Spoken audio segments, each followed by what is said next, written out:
Hello, it is Friday, April 12th maybe, and lots to update. I have not been on and updated my gambling addiction for probably a week because it hasn't really gone so well. So desperate times calls for desperate measures. So the car that I had bought in October, I sold, traded it in for a cheaper car so I could have money for my rent. Which that's a funny story. So I bought a Fiat. I traded in a 2016 car. I paid $21,000 for in October.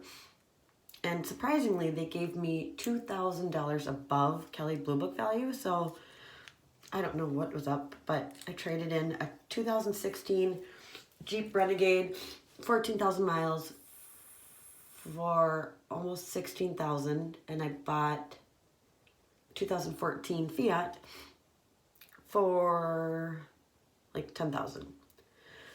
So I got short of $6,000 back. And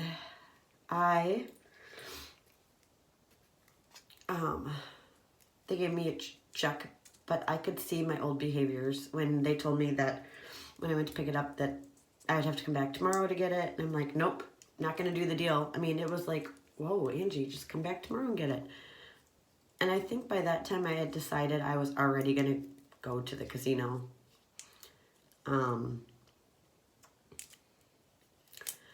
My dad was in Florida and he was trying to help me, and I did ask for help. I mean, I knew I can't have money, especially a large sum of money. But I think I didn't know what to do because I don't really have anybody. A lot of this treatment and being in this group, outpatient, most people are married or have a girlfriend or boyfriend or someone to be held accountable to, and I don't have that. I don't have that. I don't even have anyone I'm really close to give money to that I would trust. So,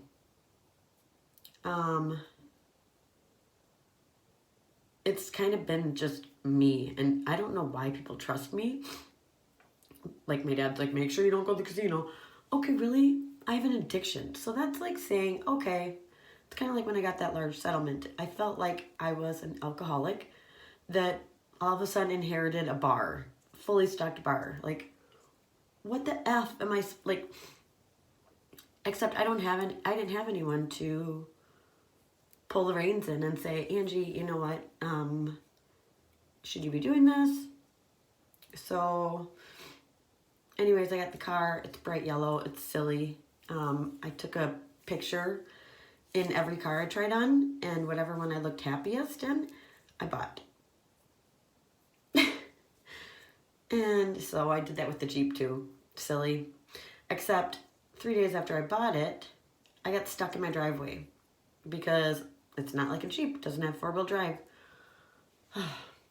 So anyways, I went to treatment Tuesday, and I explained what was going on to the group. I said that I had what I did and the shame.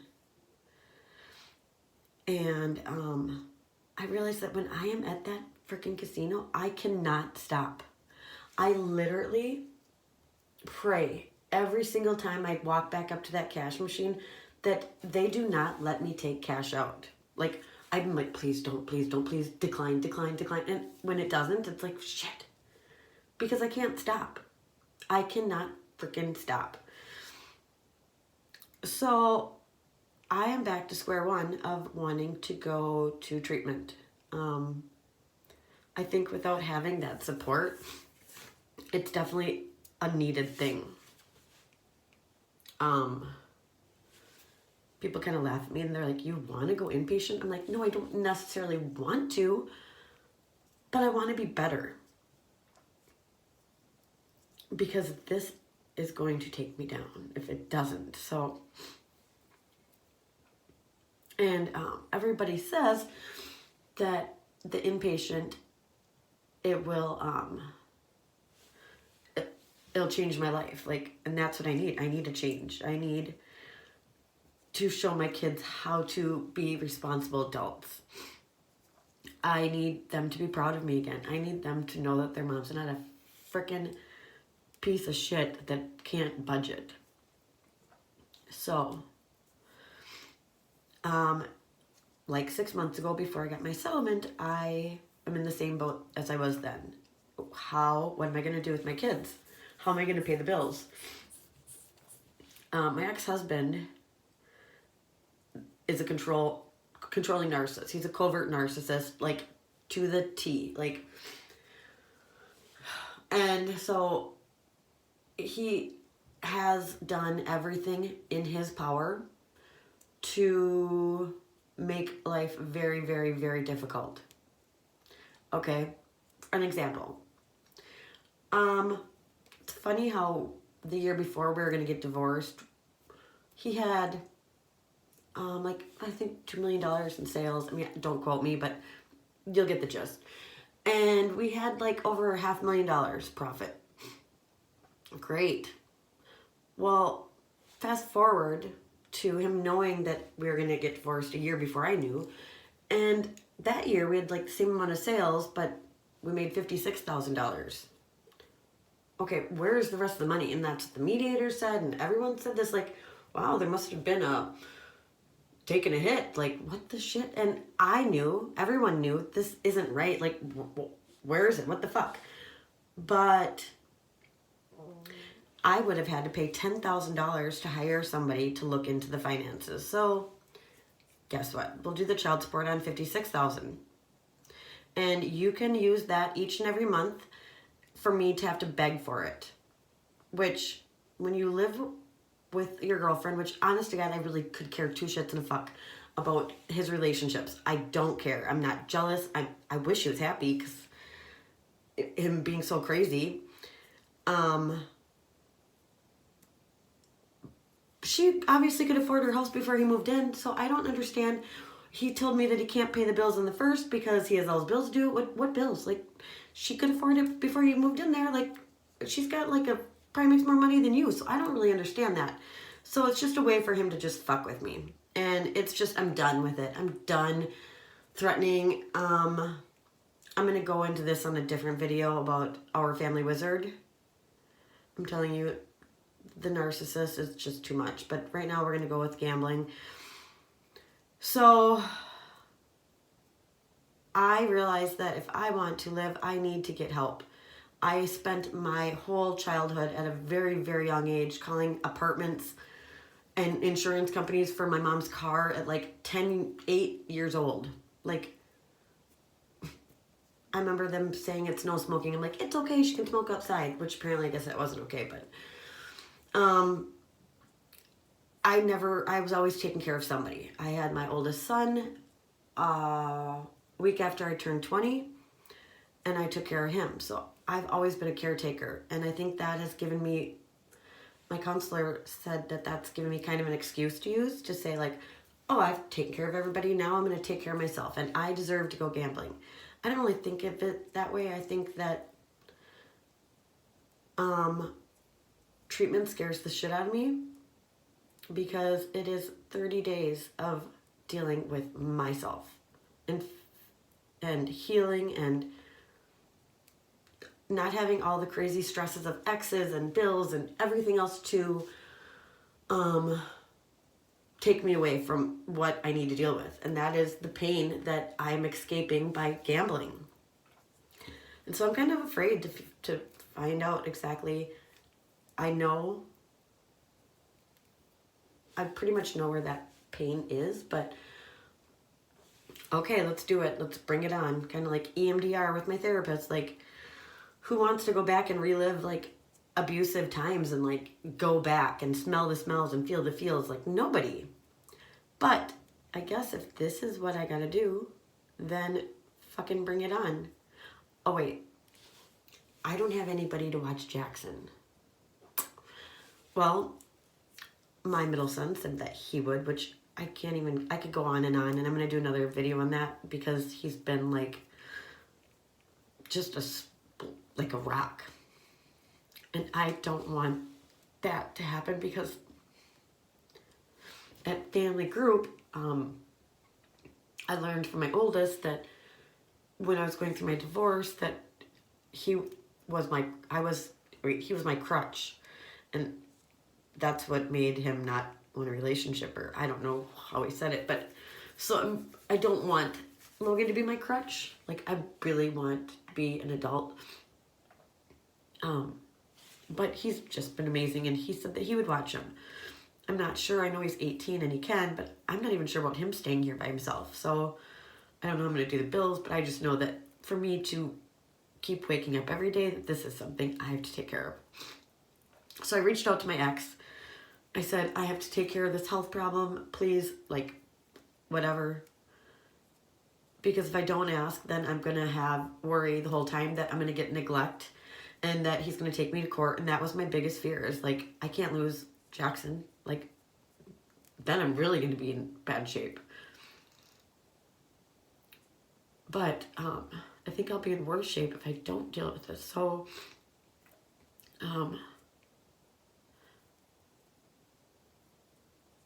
I am going to I asked him if he'd help. And he, in his controlling ass ways, sent me a message on this stupid website, along with 72 other ones, but saying that I have to figure it out. And that if I want the custody to change, I need to go to court or go to the mediator. Really? Really? So, back to square one.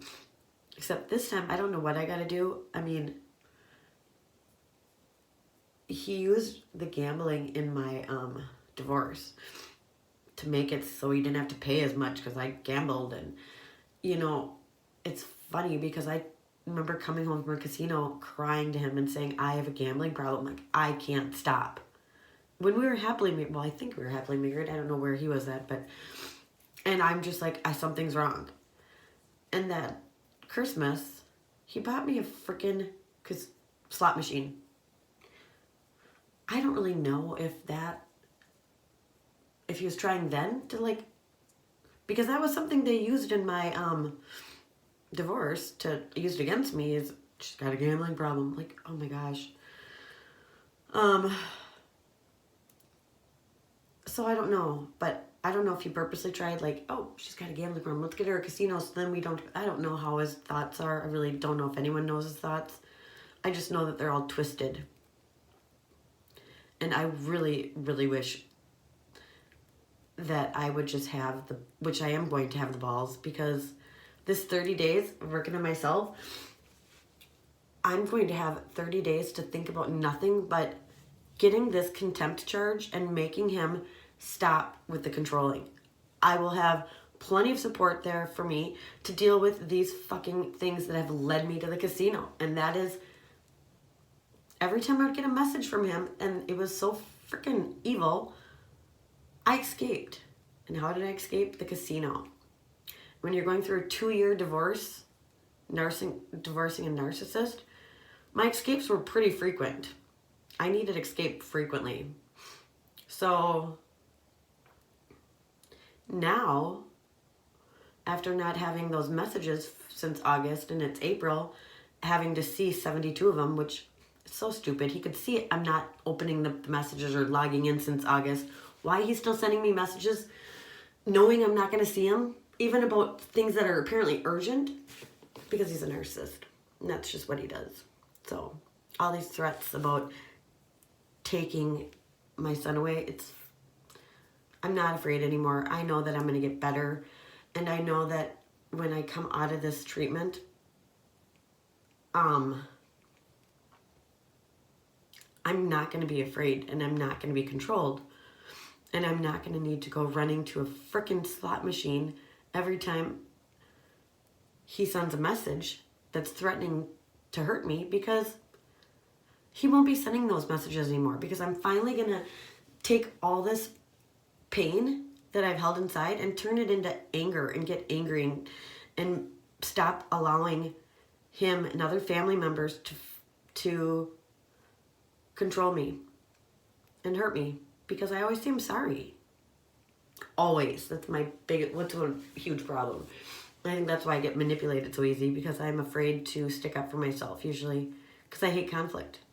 So, not that I want conflict, I just want to get better, but I'm really hoping that part of what I learn is how to stand up for myself.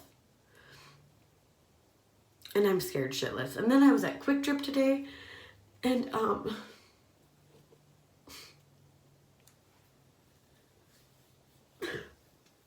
I saw a Mother's Day card. I know this sounds so stupid, but I've never done treatment, and so I'm afraid, but... And I'm like, oh my gosh, it's April, what is it today, the 12th, 13th? I don't even freaking know.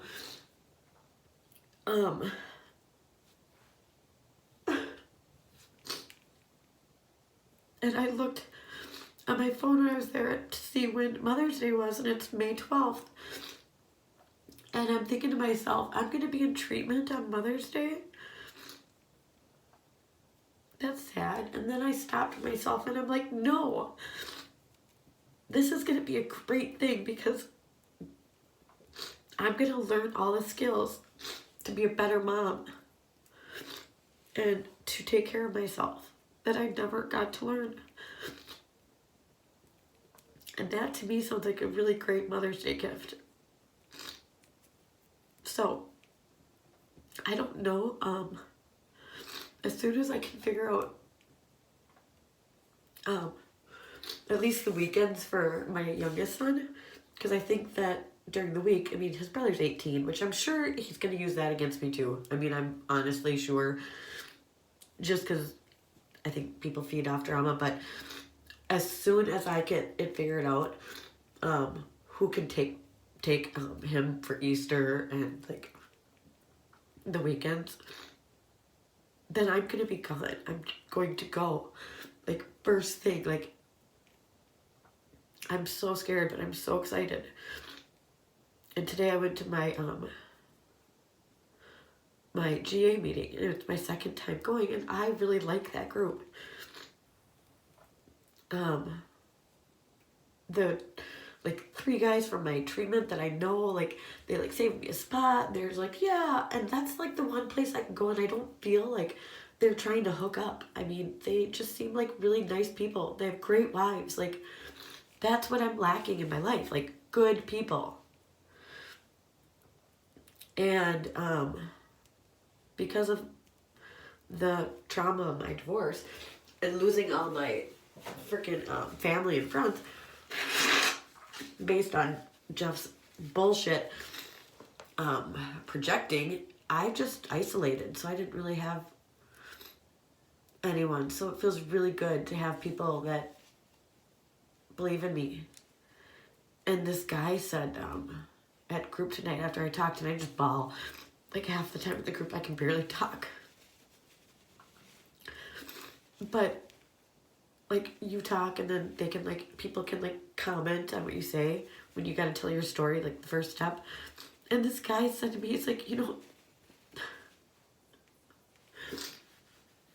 he's like, I don't know like what your whole story, but I just want you to know that I really care. I care about you. I'm like, oh my gosh, that's so weird.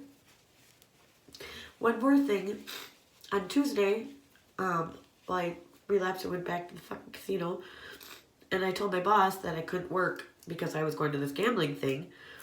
Well, I got this new car, and apparently he went to go show one of the cooks. So I'm getting the restaurant set up, and he's like, Angie, come here, I gotta show you something. And I'm like, yeah, okay. But taking all the chairs down, and I'm like, what's up? And he's like, come here. And I'm like, yeah. And he's like, what in the hell are you doing? I'm like, what? What's going on? What? And I was like, scared. Like, I don't know what I'm doing. And he freaking takes his hand and he's holding up a parking warning from Mystic Lake for parking in the celebrity parking, but I threw away my little celebrity sticker thing and I have a new car, so, but it was on my windshield wiper, and he's like, what are you doing? You have this money, you're just gonna go blow it? And I got defensive. I'm like, why do you care? And then I started crying. I'm like, thank you for caring. Thank you. Because I don't have to, no one knows. No one, my mom said that after making me go to the freaking casino, she can't be in a relationship with anyone with an addiction. And I have so much shame over money that it's felt so nice for someone to say they care. This man has a girlfriend. He's not trying to be sexual or weird. And that's even better. Like, he's like, I care about you. I'm like, why? Weird. What? Like, you don't know my story. You don't know the amount of money I've wasted.